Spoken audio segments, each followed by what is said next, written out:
afternoon, ladies and gentlemen, and welcome to the Charlotte University Football Press Conference. Today is November 3rd, 2016. At this time, we're going to give the floor to Coach Jones and let him introduce his players for today. Good afternoon. To my left, we have Tevin Perry, freshman running back from Bonn, North Carolina. And to my right, we have junior wide receiver Trevante Long. Let's start with any questions. Well, we'll start with what's the same from last weekend. Came up short. Can you just elaborate on the team performance?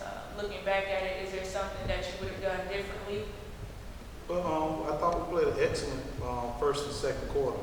That last, I guess, 57 seconds at the end of the second quarter, the momentum shifted and we went in and we didn't come back. Once again, this third quarter's been our crutch, so that's something we're going to have to figure out in the off season. But I thought our guys played well. We had a couple calls that, kind of dictated the outcome of the game. But at the end of the day, like I tell my guys, you can't rely on the referees to dictate whether you win or lose. You gotta put a game away. So we're not gonna make an excuse of that.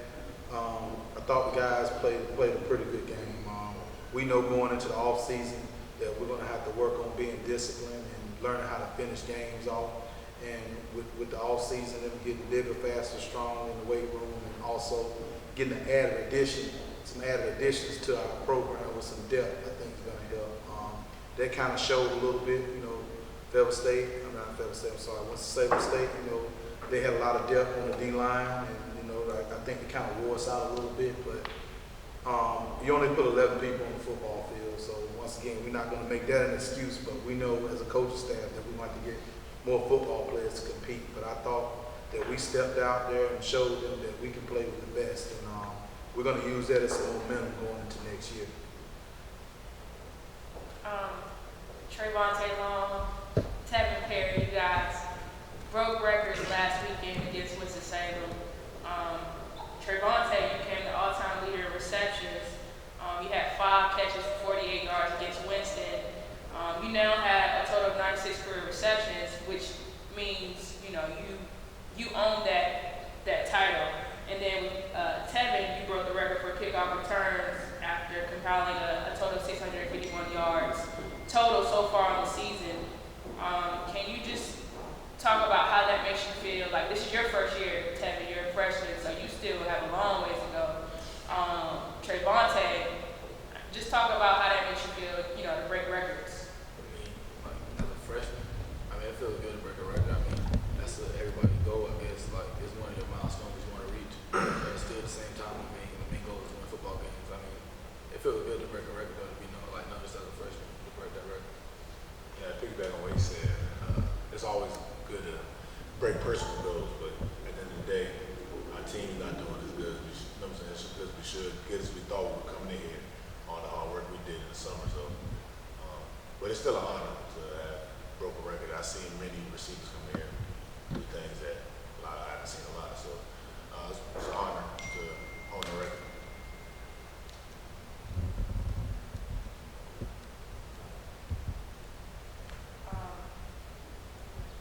Rivalry week. What does that mean for the three of you? Oh, it's important, man. I came from another school, so I've been in 2 huge rivalries. This rivalry is, I can say, it's just almost just as serious. Like, it's a on and off the field type of rivalry. So those type are very serious, like kind of like Duke, Chapel Hill, things of that nature. We'll get it done this Saturday. Saturday's game also marks the first time. It'll be labeled as the Raleigh Classic. So basically, it's the battle for Raleigh, and really, there's no better way to start this tradition with St. August Shaw's rival. At the end of the game, the winner will be presented with a trophy. Can you just talk about what that would mean for you guys if you were to bring back that trophy? Just talk about what that would mean, and obviously we'll have bragging rights for that whole year until next season. Just talk about how you plan to bring that trophy back here and what it will mean to you guys. Oh, well, it's huge, man. We have to get something for our seniors. We planned on sending them out with a ring, but like Coach say, every week it's a process. So this year they won't get a ring, but we definitely got to get them this trophy. They need to go out with something to remember and to start this foundation that coaching them about to bring to the school, because they're about to change the whole football program around. You know what I'm saying? So to start with that trophy, that's just the beginning of many. And it's a momentum builder. Like I said, going into the off season, this is a rivalry game. They're literally right down the street, bragging rights as far as the whole year. That trophy being over here at Shaw University for a year. We understand the magnitude of it. The last 2 years they beaten Shaw, and we want to get this win. You know, not only is it important to win, but it's part of recruiting too. You know, bragging rights. Of course, Shaw and St. Aug kind of recruit some of the same kids. So at the end of the day, I want to be able to go into that kid's home and say, we beat St. Aug the last game of the season. We need to come where you can get some wins, and vice versa with Coach at St. Aug. But it's very important, but it's huge on being a momentum for next year. You know, I really truly believe that. You know, we go out with a win, with a trophy, be able to look at that trophy every day in the trophy case, and that sets a standard of what we're going to try to do in the following years. Yeah, I mean, I'm a freshman, so I'm new to the whole rivalry jump, but I mean, the tension is already here. I already felt it as a freshman. I already feel it since I've been on campus. That's already really here. You hear it all the time. Even no matter who we play, it's like, as long as I beat St. Aug, you hear it all the time. So I'm just piggybacking off of the upperclassmen energy and coaches' energy, just to kind of get into the rivalry setting at a collegiate level. Looking at St. Aug, they're 2-7, I believe. Is there anything that stands out, or is there anything that presents a challenge for you guys against them on Saturday? I think they're a pretty balanced team. They're pretty good on defense. They're pretty good on offense.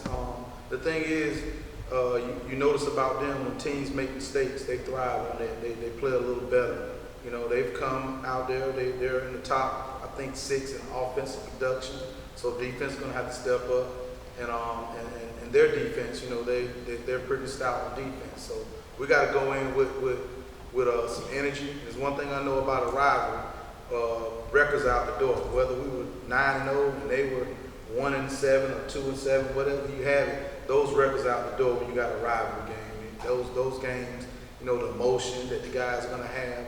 But we're going to have to do as a coaching staff is make sure that we kind of channel that and focus in on the task at hand. And that's to win this football game.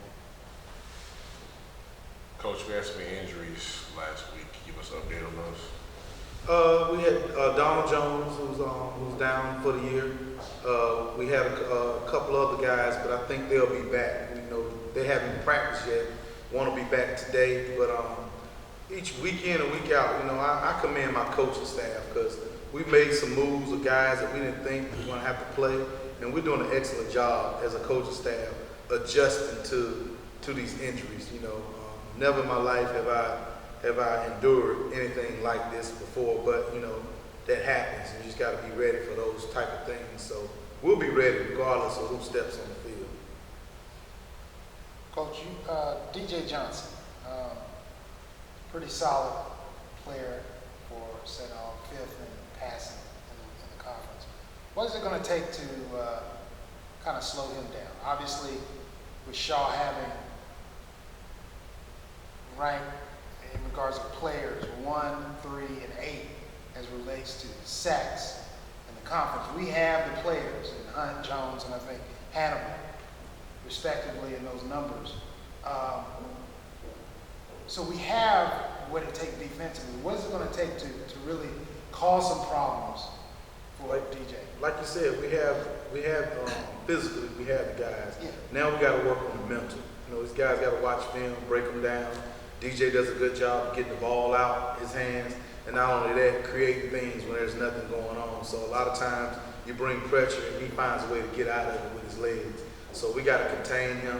We got to do a good job of wrapping up and just causing problems. And the key is getting 3 and out. Don't let him be able to stay on the field and drive the ball down the field. 3 and out, and let our offense get on the field and keep the defense off. But with Hannibal and Hunt and Jones, those 3 guys running around, I feel we're very confident. The key is just making sure we stay healthy and be mentally ready. And this for both the student athletes, you know an opponent will always go in staff to talk about possibly the next opponent, which is Shaw. And you know the coaching staff over at St. August is saying to them, at some point, Shaw had Winston-Salem State. This is a tough team that's coming in here. You know that conversation is going on. But even though it was disappointing, having a lead against Winston-Salem State, then coming back, a good team does that. But what positives do you take from what happened this past Saturday that St. August should be worried about? Our intensity since Fayetteville State game has been, I guess the hurricane switched us up. I don't know, but our intensity since Fayetteville State game has been out the sky. So we came in that game against Winston thinking they weren't that good. That's how we felt as players. So we went in 16. The things that kill us, we kill ourselves with the penalties. The call that at the end of the game, the punt return and the one while our teammate hit his leg, stuff like that. Those are our game killers, but we also kill ourselves. We got to be men as a family and say, well, we didn't do this or we did this better. We wouldn't have to worry about the call because we should have won in the halftime with them 16-0, 18-0 really because of the safety. But so as a family, we have to stand up and be like, we need to do this and this better so the calls don't kill us because it always gets to that point where the calls are that important to the game where we try to blame the call, but really, as a team, we got to do better. So in other words, you're saying minus those calls between the hash marks, Shaw beat them. Oh yeah, no doubt. And what about your same perspective on what the Falcons should be concerned about come Saturday? Well, like Trey said, we're gonna have intensity. It's gonna be there the whole game. We're gonna play the whole game hard. We're not gonna hang our heads. I mean, we're gonna have trust in our defense, trust in our offense. We're just gonna stick with the game plan. Whatever coach says, what we're gonna do. We're gonna play hard, full quarter. We got to play intensity, but like Coach always said, focus on top of intensity. Intensity can't be you losing, focus on what we're trying to do. At the end of the day, we're trying to W. You know what I'm saying? So we can be intense, but we have to be focused. Going through every play, knowing what we're doing, knowing what not to do, listening to what Coach is saying. Because intensity sometimes can override focus because you can be so happy, geeked up about the game, but you're not focused on, like, you got to make this block, or you got to run this route to this depth, or you got to take these steps as a running back to hit this hole and see the cutback. So we just got to play with both. Focus has to outweigh the intensity. Coach, in regards to, both of them mentioned the word focus. Obviously for this game, that's the way you coach them, you and your colleagues coach that. But at what point do you look at this game not only as the Raleigh Classic, but you also look at this as a building block? When do you start thinking about the building block for the next season and the next season without losing focus on November 5th? Well, we've already started focusing on the building block, but at the end of the day, we still got a job. We got a game on Saturday, so we're fully focused on that. Then after that, we'll sit down as a staff and figure out where we need to go. But we're fully focused on this game, and we're waiting on 4 quarters. If we can play 4 quarters against St. Aug, I think that will benefit us in the long run. But we're going to go after the season. We're going to look at each and every tape with our guys, critique what they did right, what they did wrong. We're gonna bring. We've already evaluated the guys that we need to bring in. That we're gonna bring in. Just create depth and get better each and every day. But it's been a learning curve for everybody. It's my first year as a head coach on the collegiate level. Some of the guys on my staff, Coach George, first time ever being a defensive coordinator on the collegiate level. He's been a collegiate coach, but it takes time to learn. And we've learned a whole lot this whole year and handled adversity very well. But the sky's the limit for Charlotte University football. I really truly believe that.